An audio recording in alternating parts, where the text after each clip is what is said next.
Romanos, capítulo 9, versículos del 1 al 9, es donde nosotros comenzamos a ver una separación una vez más, ¿no? En el libro de Romanos.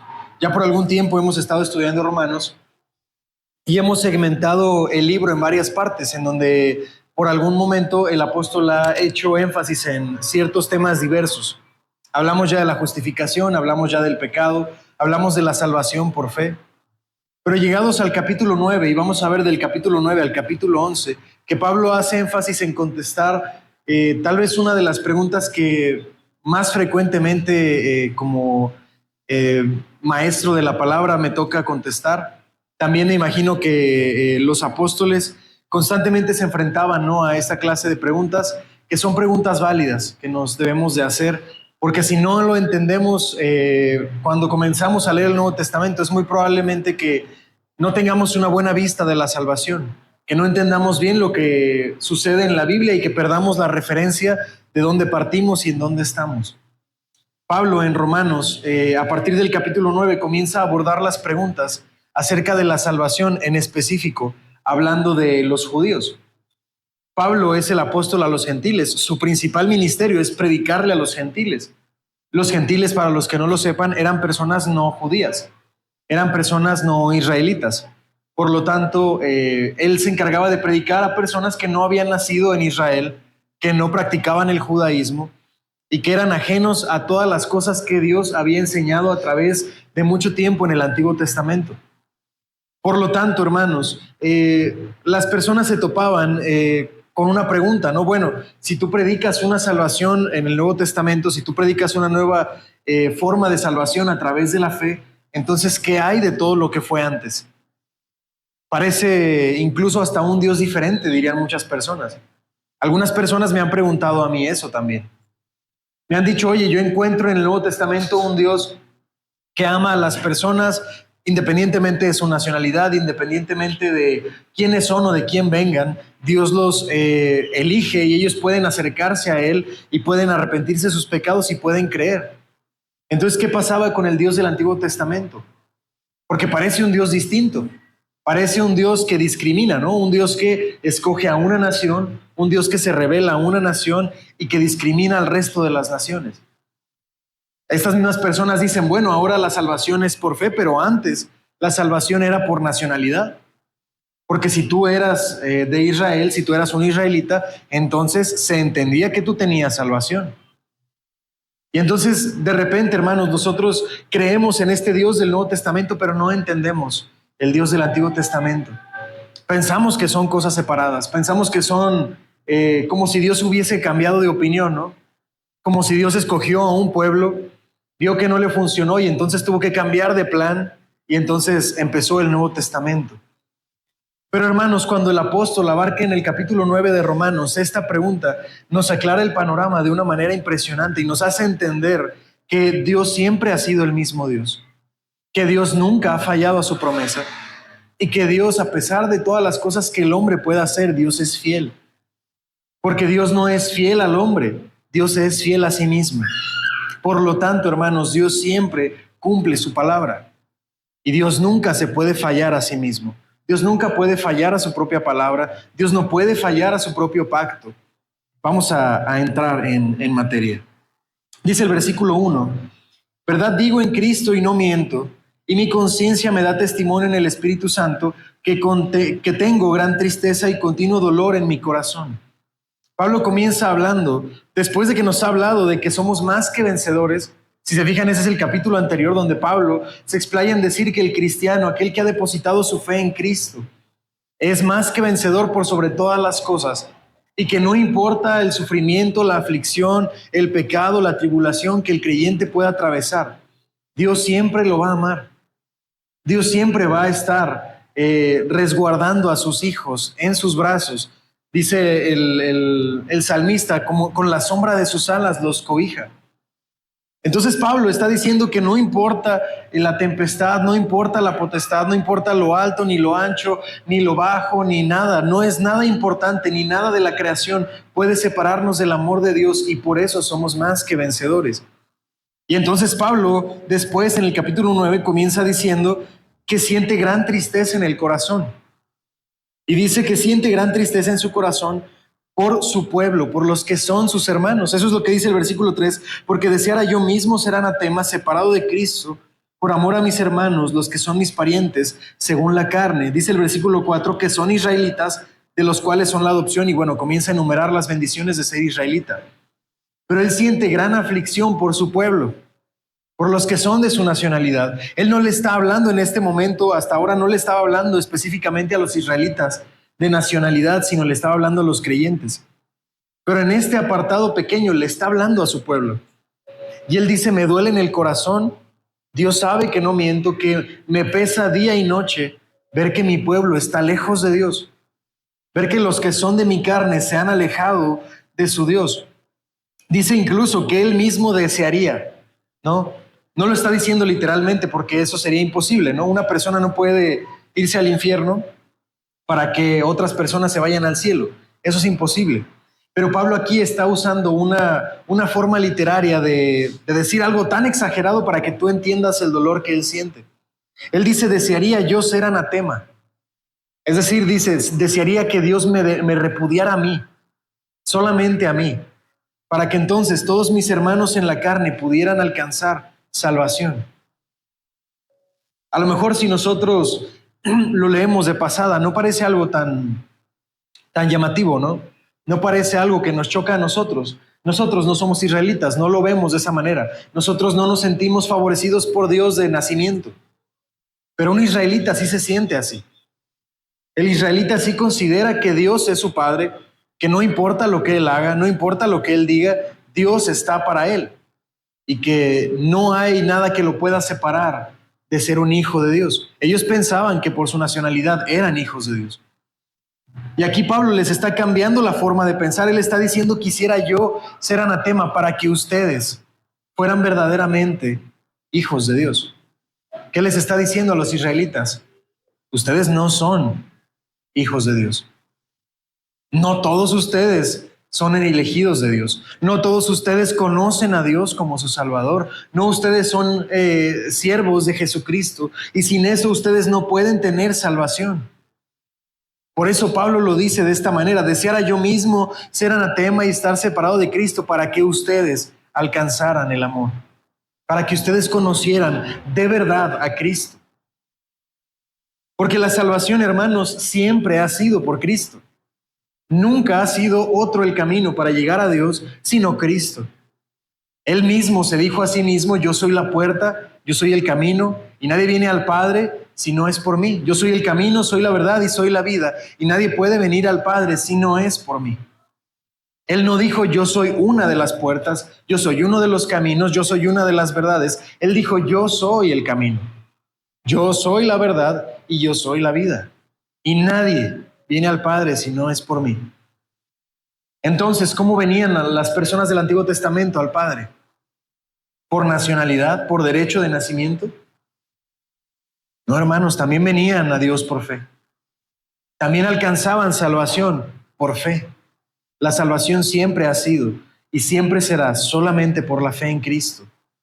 Y es por eso que Pablo les está diciendo, no todos ustedes son hijos de Dios, por cuanto no todos ustedes han creído en Cristo. Y si no crees en Cristo, no tienes salvación, no importa quién seas, no importa la nacionalidad que tengas, no importa la edad que tengas, no importa si eres blanco o eres negro, no importa si eres de la clase obrera o de la clase trabajadora, no importa quién eres, si no es a través de Cristo, no te salvas.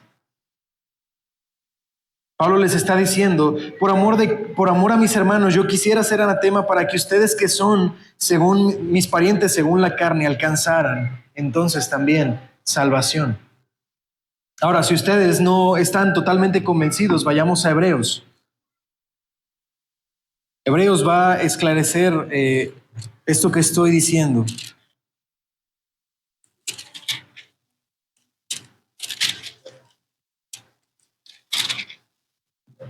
Permítame un segundo.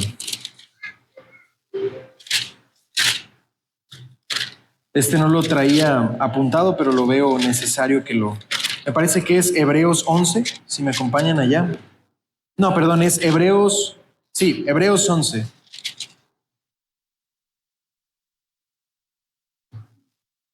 a partir del versículo 4. Dice, por la fe Abel ofreció a Dios más excelente sacrificio que Caín, por lo cual alcanzó testimonio de que era justo, dando Dios testimonio de sus ofrendas, y muerto aún habla por ella. Por la fe Enoc fue traspuesto para no ver muerte, y no fue hallado porque lo transpuso Dios, y antes que fuese traspuesto tuvo testimonio de haber agradado a Dios. Por la fe, pero sin fe es imposible agradar a Dios, porque es necesario que el que se acerca a Dios crea que le hay y que es galardonador de los que le buscan. Por la fe Noé, dice versículo 7, por la fe Abraham, dice versículo 8, por la fe también Sara, versículo 11, conforme a la fe también dice el versículo 17, por la fe Jacob, versículo 21, por la fe José, versículo 22, por la fe Moisés, versículo 23. Ustedes me entienden. Todos estos son personajes del Antiguo Testamento. En ningún momento se dice que ellos fueran salvos por obras. En ningún momento se dice que ellos fueran salvos por guardar la ley. En ningún momento se dice que ellos fueran salvos por derechos de nacimiento. El escritor de Hebreos dice que por la fe se constituyó el universo y por lo tanto todos los que son de la fe son hijos de Dios. Los verdaderos israelitas, hermanos, no son los que nacen en Israel. No son israelitas los que tienen esa nacionalidad. No son israelitas los que nacen de Abraham. Son israelitas los que lo son a través de la fe. La promesa de Dios entonces es para los de la fe, a los cuales Dios también llama a Israel. Esos son su pueblo. Esos son los que Él escogió y son a los que al final llamará a salvación, aquellos que han creído en Él a través de la fe en Jesucristo y nada más. Ahora dice el versículo 4, dice que esos que son sus parientes según la carne son los israelitas, de los cuales, y aquí va a enumerar las bendiciones que tiene Israel como nación. Fíjense, aquí Pablo está separando dos cosas que necesito que entendamos, porque si nosotros no entendemos esto podemos caer en la misma confusión. Una cosa es que Dios haya llamado a Israel como nación para reflejar en Israel su gloria y su deidad. Y otra cosa es que Dios eligió a Israel para que todos fueran salvos. Eso es muy diferente.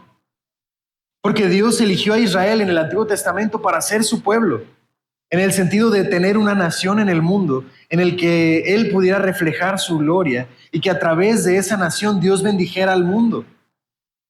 Pero eso no significa que Dios iba a salvar a todos los israelitas. Sin embargo, una persona que nacía en Israel gozaba de ciertos beneficios.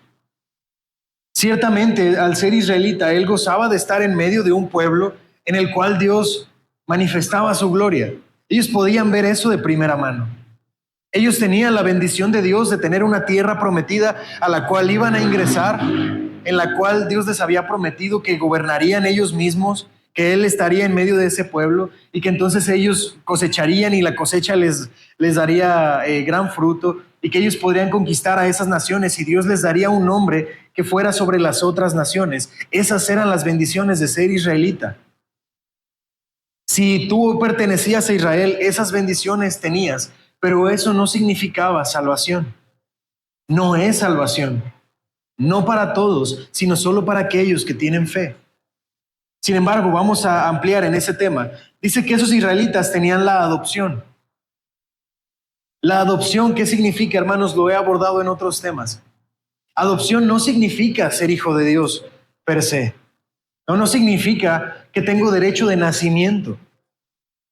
¿El hijo adoptivo tiene derechos de nacimiento? No, ¿verdad?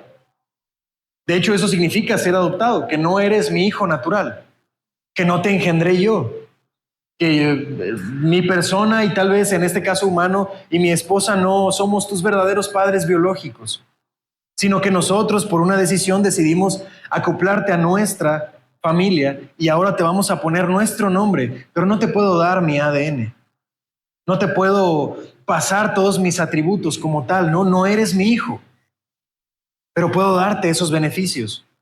Eso significa adopción. Entonces, cuando Dios dice que de los israelitas es la adopción, está diciendo, primero reconoce Israel que tú no eres mi hijo, que yo te elegí. Tú no eres mi hijo se llama Jesucristo, mi hijo se llama Emmanuel. Él es el unigénito, Hijo de Dios. A Jesús se le llama así, el unigénito, Hijo del Padre. Él es el único Hijo natural. Él es el único verdadero Hijo de Dios, quien tiene su ADN, no por así decirlo, entre comillas, quien tiene su naturaleza y quien es plenamente igual a Él. Ese es Jesucristo. Y tú, Israel, eres un hijo adoptivo. No eres mi hijo natural. Yo te elegí. Eso, hermanos, es a la vez hermoso, pero también nos tiene que traer una realidad, que es que nosotros no tenemos derechos de nacimiento de Dios. Cuidado cuando creas que por ser criatura de Dios, Dios te debe algo. No, Dios no te debe nada. Dios no te debe nada porque Él no es tu Padre, de ninguno de nosotros. Natural no es nuestro Padre. Si nosotros podemos acercarnos a Él y podemos llamarle Abba Padre, como dice Pablo, es porque Él nos eligió a nosotros en una adopción. Nosotros éramos ese niño huérfano, o ese pobre, ese desvestido, ese hambriento en la calle. Ese éramos nosotros. Y Dios nos tomó de su mano y entonces nos llamó sus hijos, a pesar de que no lo somos. Pero dice Pablo que de los israelitas es la adopción. Vamos a ir a un pasaje que nos habla al respecto. Vamos a ir, perdón, lo tengo acá. La adopción, vamos a ir a Éxodo 4:22.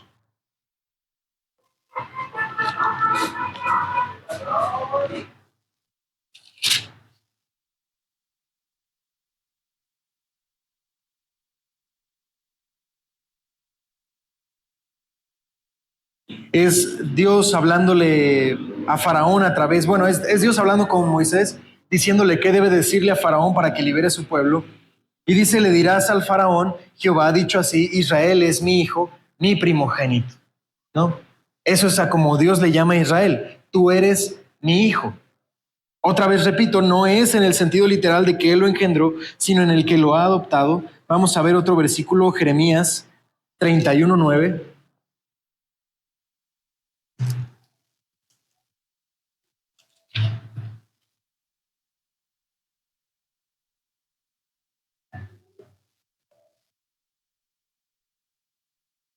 Jeremías 31:9 dice, irán con lloro, mas con misericordia los haré volver y los haré andar junto a arroyos de aguas, por camino derecho en el cual no tropezarán, porque soy Israel, porque soy a Israel por padre y Efraín es mi primogénito. Dios es a Israel como su padre, adoptivo. De hecho, hermanos, les adelanto que nosotros no creemos, no somos antisemitas.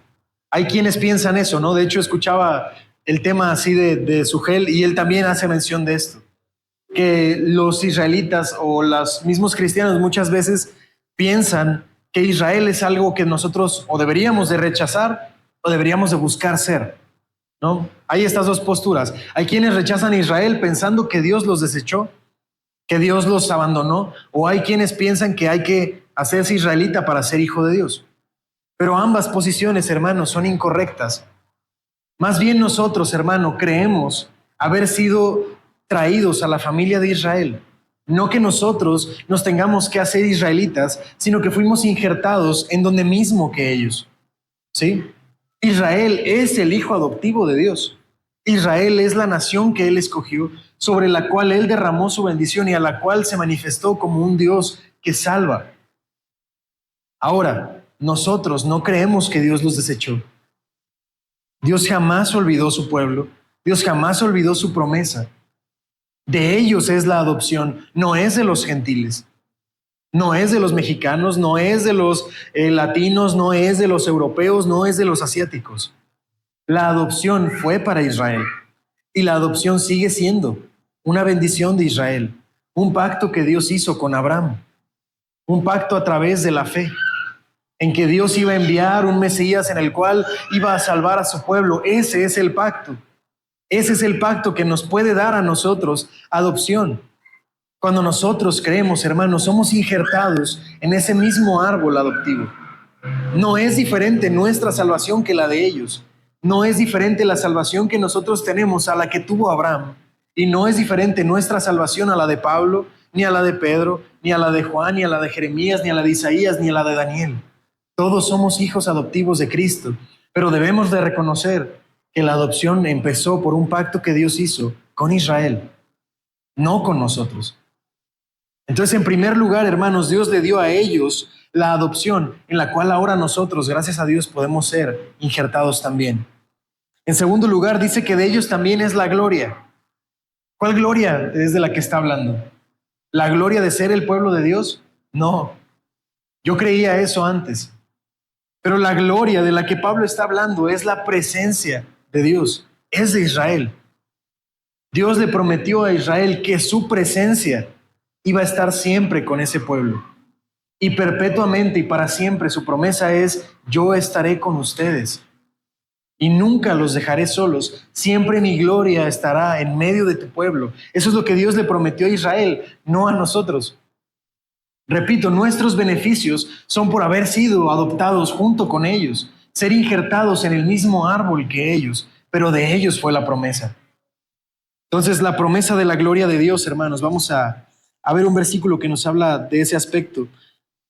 Éxodo 24, 16 y 17. Vamos a leer mucho Éxodo. Éxodo 24, 16 y 17.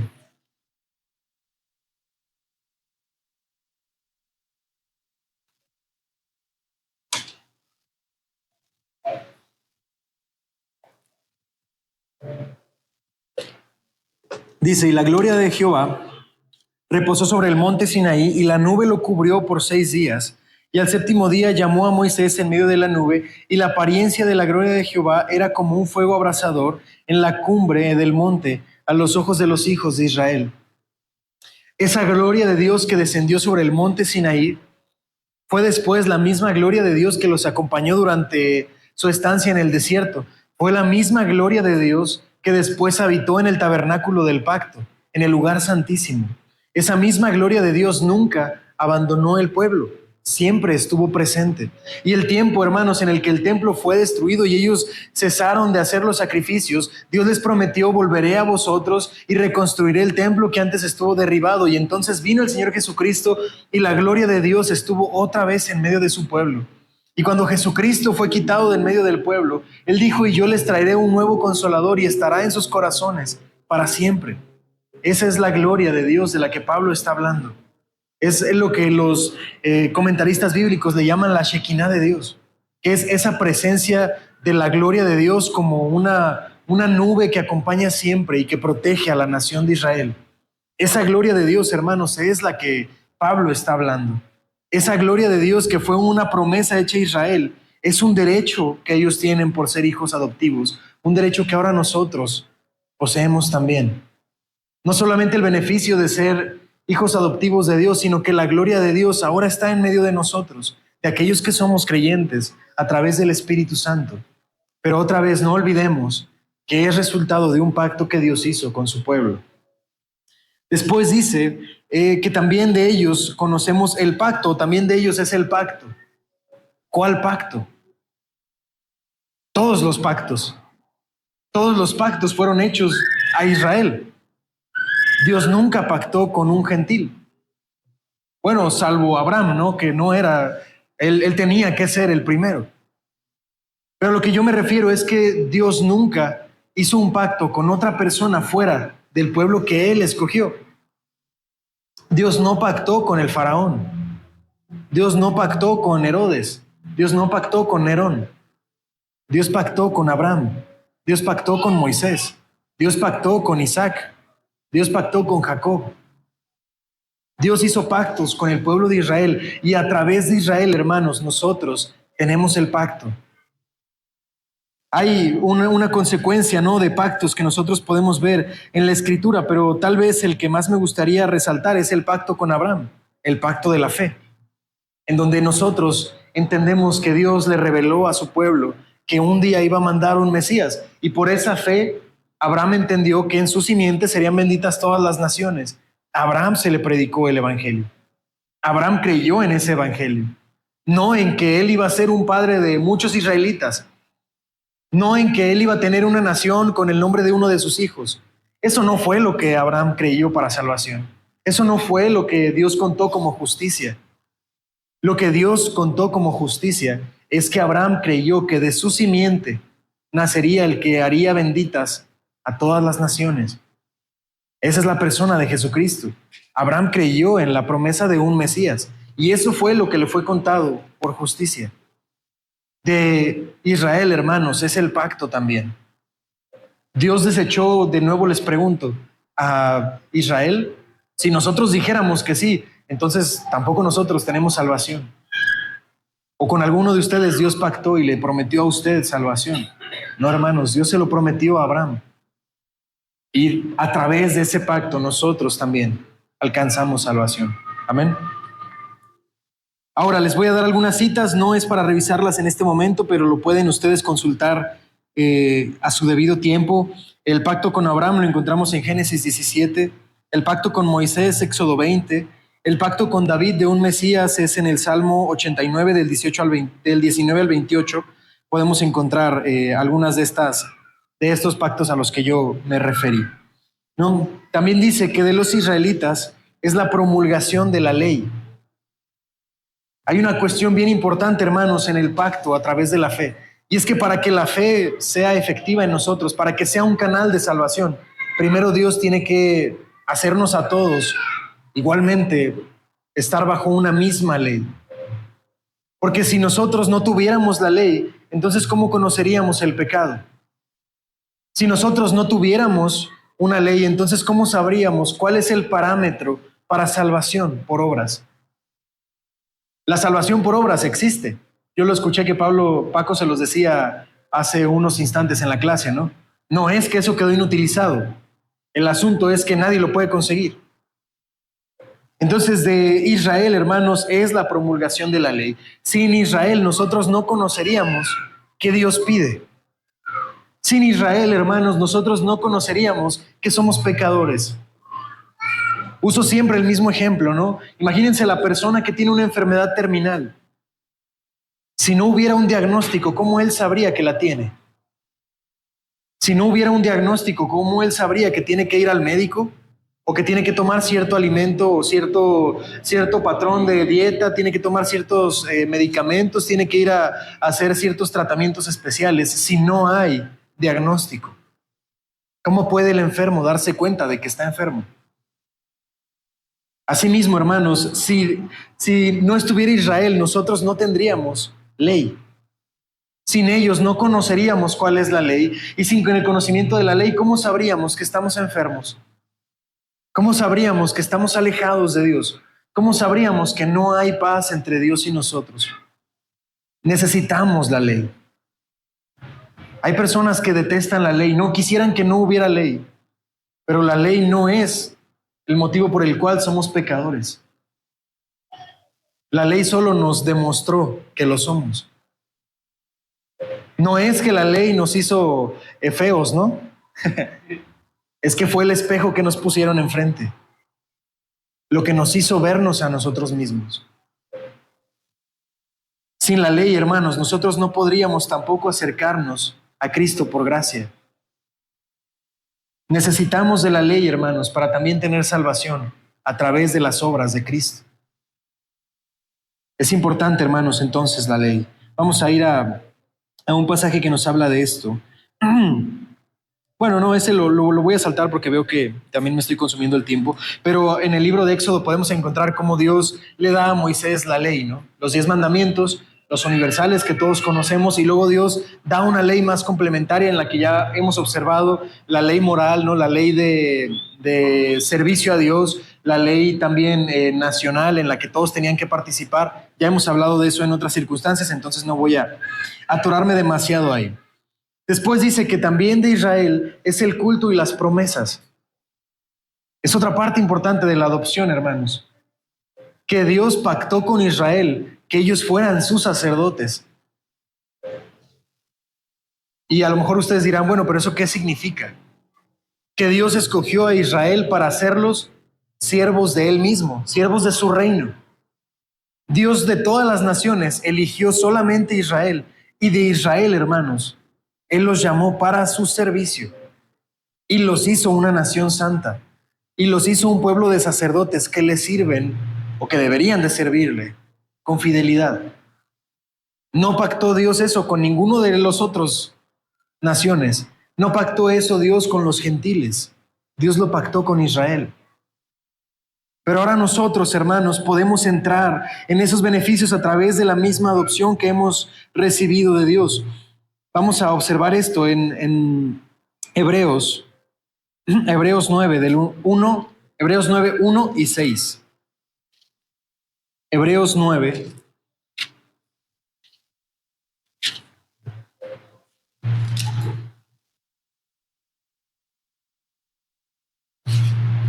Dice el versículo 1, ahora bien, aún el primer pacto tenía ordenanza de culto y un santuario terrenal.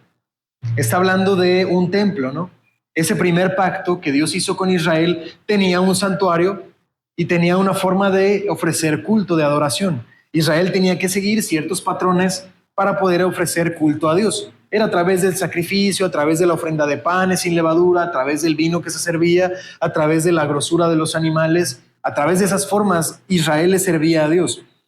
Dice versículo 6, y así dispuestas estas cosas en la primera parte del tabernáculo entran los sacerdotes continuamente para cumplir los oficios del culto, pero en la segunda parte solo el sumo sacerdote una vez al año, no sin sangre, la cual ofrece por sí mismo y por los pecados de ignorancia del pueblo, dando el Espíritu Santo a entender con esto que aún no se había manifestado el camino al lugar santísimo, entre tanto que la primera parte del tabernáculo estuviese en pie. Es decir, el escritor aquí de Hebreos, nos está diciendo que antes, en el pacto con Israel, ellos tenían que ofrecer ciertas formas de sacrificio y solo podía hacerlo un grupo selecto.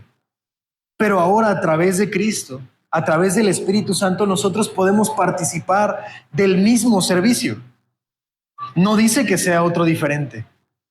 No dice que Dios abrogó el otro sacrificio, la otra forma de ofrecer culto a Dios, que Dios lo inutilizó porque no sirve.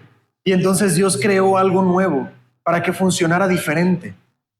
No dice eso. Antes solo podía entrar una persona a ese lugar santísimo porque no estaba el Espíritu Santo en nosotros. Pero ahora que el Espíritu Santo está en medio de su pueblo, nosotros podemos participar del mismo servicio, no uno diferente.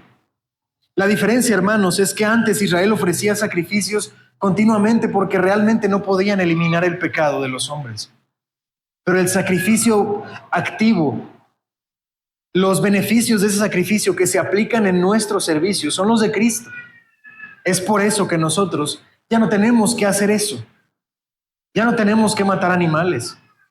Ya no tenemos que presentar ofrendas de sacrificio en un lugar específico, porque el Espíritu Santo está en nosotros. Por lo tanto, el sacrificio que se presenta delante del Padre es el de Cristo, y ese es el único que es válido. Es el incienso que sube a la presencia de Dios y que agrada verdaderamente al Padre. Pero no es un servicio distinto. No es un sacrificio diferente o no es una forma de alabanza diferente. Es la misma. Solamente que esta es la definitiva, por así llamarla. Antes solamente era imágenes, ¿no? Como si nosotros antes solamente hiciéramos cosas que recordaran a Cristo, cosas que le trajeran a Dios a la memoria de que iba a venir Cristo. Pero cuando vino Cristo, hermano, se cumplió verdaderamente lo que Dios pactó con Israel. Pero no se abrogó, no es diferente. Solamente es verdadero, se ha cumplido de verdad. ¿Sí? Dice versículo 5, de quienes son los patriarcas y de los cuales según la carne vino el Cristo. Otra de las razones, hermanos, por los que nosotros no podemos desechar a Israel como el pueblo de Dios es porque el mismo Cristo vino de ahí. Cristo no vino de Alemania, no vino de Estados Unidos tampoco, no vino de Japón, no vino de Inglaterra. El Señor Jesucristo fue una promesa hecha a David, una promesa, hecha a Moisés, fue una promesa hecha a Abraham, y entonces fue una promesa que se cumplió a través de Israel. Cuando Jesucristo está con la mujer cananea, Y ella dice, es que ustedes dicen que tienen que adorar aquí y nosotros creemos que tenemos que adorar acá. Entonces, ¿quién tiene la razón? Jesucristo le deja en claro que la promesa es de Israel, que la salvación viene de Israel, no viene de otro lugar. Entonces, hemos visto, hermanos, una y otra vez cómo Dios no falló a su promesa, cómo Dios no le falla a los israelitas. En ningún momento Dios no cumplió su promesa. Dios prometió hacerlos su nación, lo hizo su nación. Dios prometió que su presencia iba a estar en medio de su pueblo, lo hizo. Dios prometió hacer un pacto con ellos de manera que pudiera salvarlos y lo hizo. Dios prometió darles una ley y hacerlos su nación y lo hizo. Dios prometió hacerlos sacerdotes y lo hizo. Dios prometió darles un Mesías y lo hizo. Y en ninguna de esas cosas, hermanos, Dios ha fallado a su promesa. Dios ha fallado a su palabra, jamás. Dice, el cual, versículo 5, el cual es Dios sobre todas las cosas, bendito por los siglos, amén. Habla de Cristo. Pero aquí es donde, hermanos, tenemos que aclarar las cosas. Dios está cumpliendo su promesa con Israel. Y entonces ustedes dirán, y muchos todavía, hermanos, discuten esto, entonces todos los israelitas son salvos. Entonces todos los que nacen de Israel y que conservan su linaje puro son salvos. Dios prometió con ellos, hermano, tú lo estás diciendo. Tú lo estás diciendo. Entonces Israel tiene una cuota de salvación, no importa la fe que tengan, no importa las cosas que hagan, ellos se van a salvar. Pablo lo contesta en el versículo 6, no que la palabra de Dios haya fallado, y lo aclara en primer lugar, Dios no falló. Si Israel no se salva, no es porque Dios falló, Dios cumplió su promesa. El problema, hermanos, es que Israel no lo cumplió. La cuestión por la que un israelita puede o no irse al cielo no es que Dios le falló, es que el israelita no creyó. Y eso no solamente aplica para Israel, aplica para todos nosotros. La salvación, hermanos, potencialmente es para todos. Si todos creyeran y todos se arrepintieran de sus pecados, todos se salvarían. Dios no falla. Dios ejerció el sacrificio de Jesucristo para que todos se salven. Potencialmente la salvación es de todos. La cuestión es que si tú no crees, no te puedes salvar. Si tú no crees y no le confiesas tus pecados a Jesucristo y lo haces Señor de tu vida, no te salvas, no porque Dios falló, porque tú no creíste. Y lo mismo pasa con Israel. No solo en el tiempo de Pablo, en el tiempo actual. Tal vez Israel, hermanos, es de las naciones más agnósticas, más ateas y que más blasfeman el nombre de Dios. No porque Dios les falló, porque ellos no quisieron creer. Porque teniendo la evidencia de cara, histórica, filosófica, muchas veces científica, de todas formas, hermanos, no pudieron manifestar fe. Y por eso Pablo dice, no que la palabra de Dios haya fallado. Lo quiere aclarar en primer lugar, Dios no falla. Que los israelitas se vayan al infierno no es que Dios falló. Dice, porque no todos los que descienden de Israel son israelitas. ¿Qué? Dijeran todos los israelitas que lo leen. No, ¿cómo? No todos los que descienden de Israel son israelitas. No todos los que tienen a Abraham por ancestro se van a salvar, porque no todos son hijos de Abraham. Los hijos de Abraham son aquellos que lo son en la fe. De hecho, dice el versículo 7, ni por ser descendientes de Abraham son hijos, sino que dice, en Isaac te será llamada descendencia. Hermanos, ¿Abraham solo tuvo a Isaac como hijo? A Abraham se le prometió que su descendencia sería bendita y que en su descendencia serían benditas todas las naciones. Abraham solo tuvo un hijo. No, ¿verdad? Tuvo por lo menos otro que se llama Ismael. Tuvo más, pero uno muy claro es Ismael, hijo de Agar. A la nación que nació de Ismael se le prometió lo mismo que a la de Isaac. Pero son descendientes, ¿no? Son los hijos de Abraham. Entonces, ¿cómo me puedes decir que no? Porque claramente dice, en Isaac te será llamada descendencia. Es decir, tu descendencia no será de Ismael, tu descendencia vendrá de Isaac. Pero tampoco le dice toda la descendencia de Isaac la voy a salvar. Dice, en Isaac te llamaré descendencia. O sea, de Isaac nacerán hijos verdaderos tuyos, de la fe, no de la carne, en fe. Porque dice el siguiente versículo, en el 8, esto es, no los que son hijos según la carne son hijos de Dios, sino los que son hijos según la promesa son contados como descendientes. Los que son hijos de la promesa, no hijos según la carne, hijos según la promesa del Mesías. ¿Quiénes, hermanos, entonces pueden ser llamados Israel?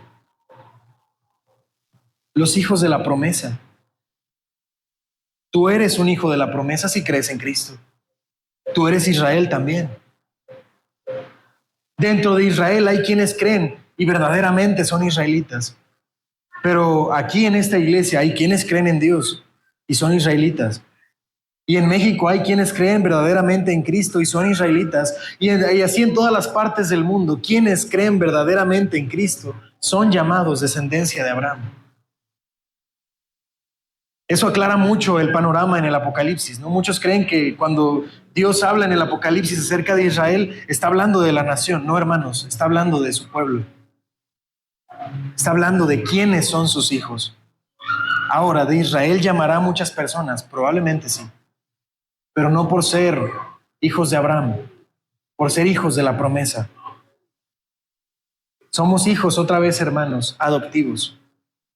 Nosotros no rechazamos que de Israel es el pacto, la promesa, la gloria, los beneficios, pero nosotros creemos que esos beneficios son para los hijos de la promesa, en los cuales ahora también nosotros somos contados. En ningún sentido, hermano, ustedes crean que son inferiores a un israelita. Digo eso, yo sé que tal vez no sea aquí el caso, pero lo he observado en muchas personas que llegan a judaizar, ¿no? El pensar que me tengo que acercar a Israel para alcanzar esos beneficios, no. Los beneficios vienen por Cristo a los hijos de la promesa. Por eso termina diciendo, hermanos, porque la palabra de la promesa es esta: por este tiempo vendré y Sara tendrá un hijo.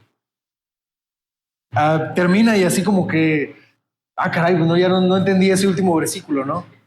Pero lo que Dios está diciendo, lo que Pablo nos está enseñando a través de la palabra de Pablo, es que Dios le prometió a Abraham, por este tiempo Sara tendrá un hijo y en él yo llamaré descendencia. Pero este hijo que iba a venir de Sara, que es Isaac, no se refiere solamente a Isaac como nación, sino se refiere en última instancia a Cristo.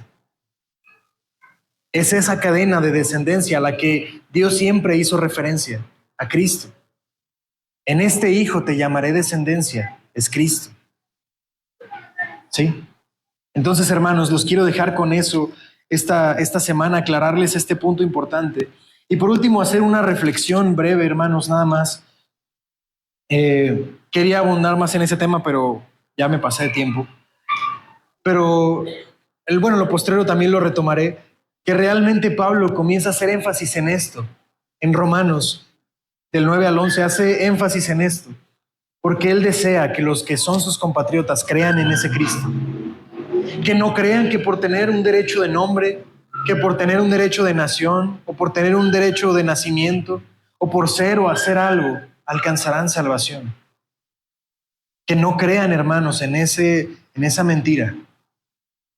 Y Pablo, hermanos, tenía tal compromiso con su pueblo que él nunca rehusó predicarles también el evangelio a ellos y preocuparse porque su misma nación conociera el evangelio. Y así, hermanos, con esa mentalidad hay muchas personas de entre los mismos que se llaman a sí mismos cristianos, que creen que por haber ido a la iglesia, que por haber nacido de padres cristianos, que por haber practicado la religión tanto tiempo, o que por ser esto, o por hacer aquello, o por participar de tal ministerio alcanzarán salvación a final de cuentas. Pablo también nos dice a nosotros, si tú estás en esa posición, entonces tienes que entender que no viene la salvación a través de ese medio, que la salvación es en Cristo. Y si en cambio tú has aceptado a Cristo y ahora estás en su presencia, preocúpate por aquellos que te rodean, que creen estarlo por las razones equivocadas. Amén.